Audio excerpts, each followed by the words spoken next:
This is Democracy Now!, democracynow.org, the War and Peace Report. I'm Amy Goodman as we turn to Pennsylvania, where Republican Governor Tom Corbett has just signed into law a bill critics say will trample the free speech rights of prisoners. The Re-Victimization Relief Act, as it's called, authorizes the censoring of public addresses of prisoners or former offenders if judges agree that allowing them to speak would cause mental anguish to the victim. The measure, introduced after one of the state's most famous prisoners, journalist and former Black Panther Mumia Abu Jamal, delivered a pre-taped commencement address for graduating students at Vermont's Goddard College earlier this month. The speech opposed by the widow of Daniel Faulkner, the police officer whom Mumia Abu Jamal was convicted of killing. The American Civil Liberties Union of Pennsylvania has criticized the new Pennsylvania measure, calling it overbroad and vague and unable to pass constitutional muster under the First Amendment. Mumia Abu Jamal joins us now on the phone from SCI Mahanoy in Frackville, Pennsylvania. Mumia Abu Jamal, welcome to Democracy Now! How are you, Amy? It's good to be with you. Can you talk about where you are right now? Describe your surroundings as you speak on the phone to us. I am right now, as you hear in the background, in the open area of half of a block on a B block at Mahanoy. There are about 45 men sitting around playing cards, playing dominoes, playing chess, talking, some reading, some watching television at a distant corner.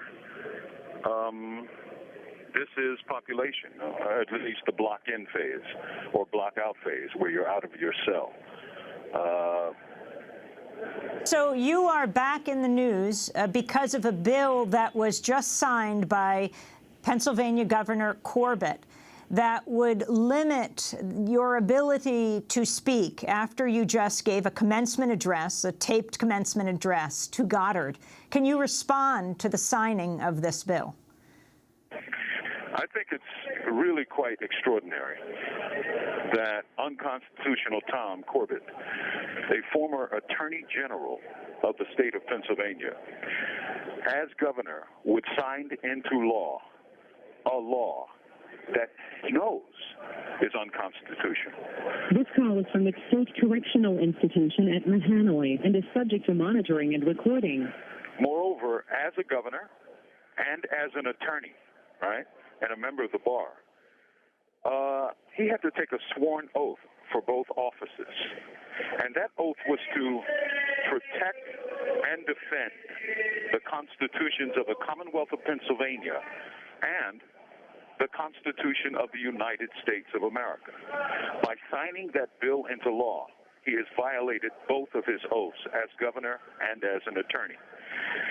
As I said, he knows what the law is. He knows about Snyder versus Phelps. I'm sure you covered the case of the church that went around to funerals and, let's say, harassed people's families. They were burying their veterans, and they would have signs within earsight and eyesight of the families burying their dead. Went to the Supreme Court because there was a similar law passed against them.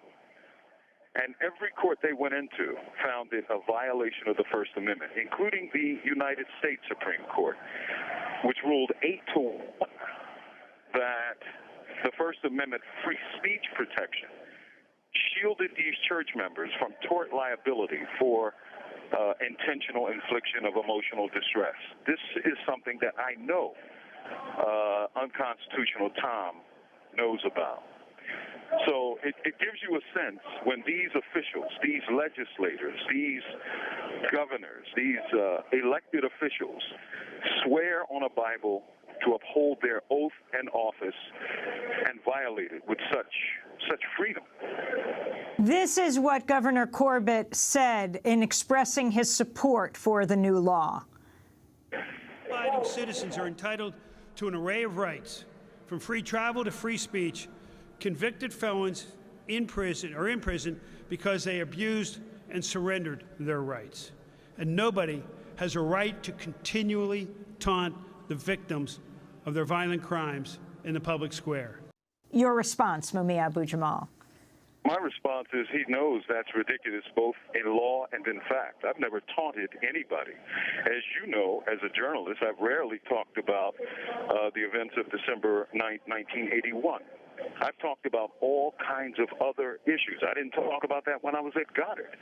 Most of the people who voted for this bill, whether they were legislators or senators or the governor himself, they never heard that speech.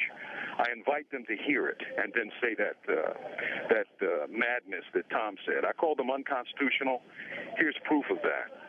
Again, the United States Supreme Court in Simon & Schuster versus New York Crime Victims Board held the acts of that state agency and the legislation that enabled them unconstitutional.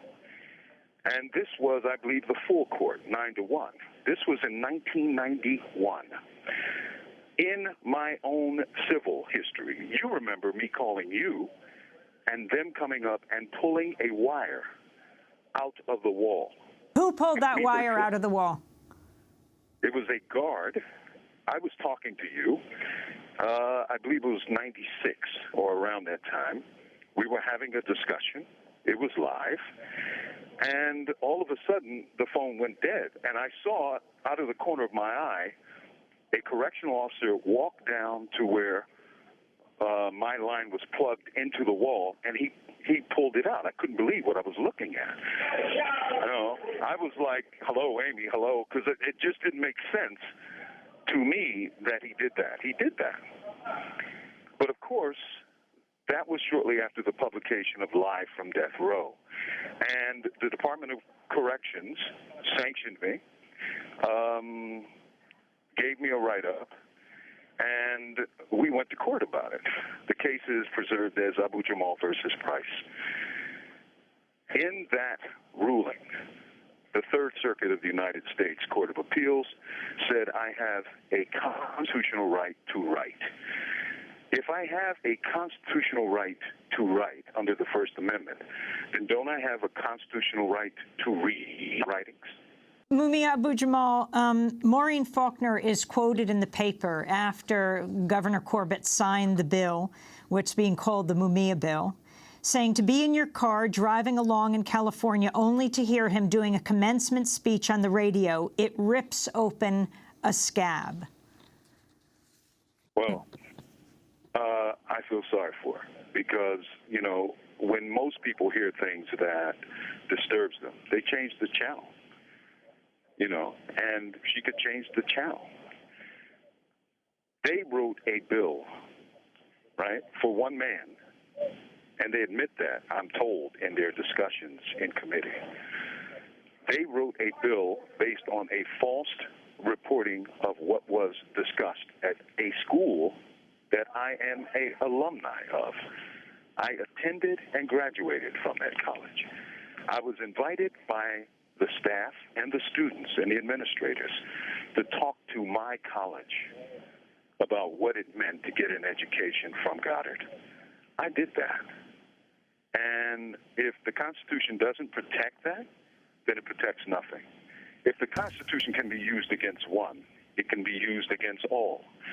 I didn't take an oath or an affirmation to support, protect, and defend the Constitution of Pennsylvania or the United States. I don't have to. But of the many people who did, they know they are violating it by signing this law. Mumia, Debo Adegbile was nominated to be the head of the Civil Rights Division in the Justice Department. But because of the case he was involved with at the NAACP Legal Defense Fund, case that the NAACP Legal Defense Fund brought and won, he was barred, senators citing your name. Explain what happened and your response to it.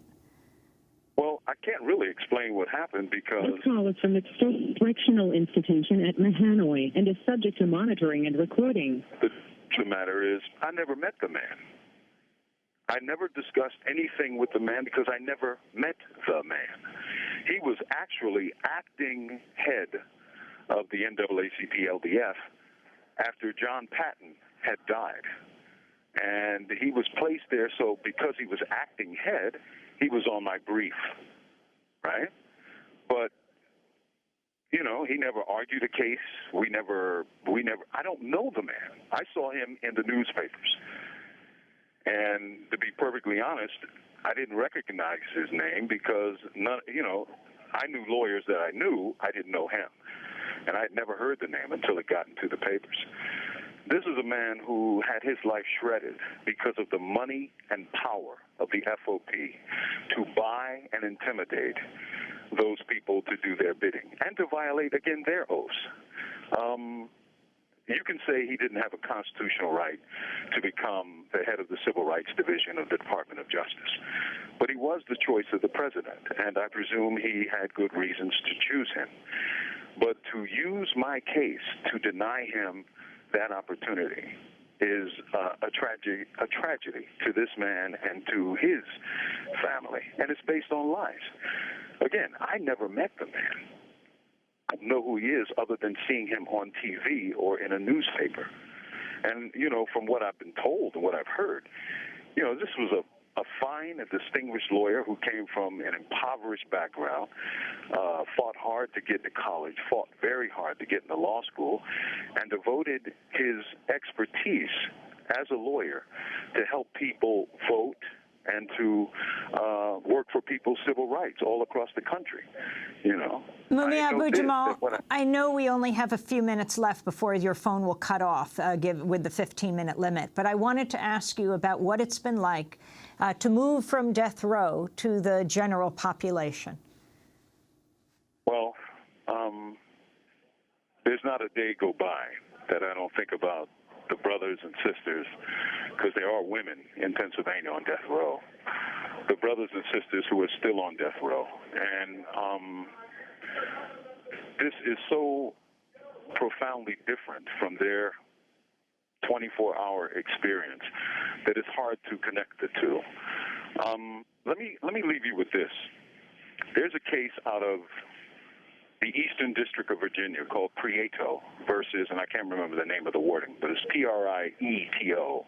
In the Prieto case, the court in Virginia ruled that the conditions of death row were unconstitutional, right? They ruled that locking 60 seconds remaining. Locking people up that long, holding them in confinement just because they have a death sentence is a violation of the Constitution. I wish that Pennsylvania would live up to the Constitution, not just in my case, but in Prieto and all the men and women who are on death row in Pennsylvania who should be in general population like everybody else. You write many commentaries, among them about war. What is it like to watch war from your jail cell? You have 30 seconds remaining. It's not much different than it is. It's horrifying and terrifying, and it speaks to me of the kind of impending destruction of the empire. You can't bomb people to peace. You can only bomb them to death and to war. And, it's painful, it's terrifying, it's all of those things, and it could be better. That was Mumia Abu Jamal. He was speaking to us on the phone from SCI Mahanoy in Frackville, Pennsylvania, where he is imprisoned for the rest of his life. This is Democracy Now!, democracynow.org, The War and Peace Report. I'm Amy Goodman.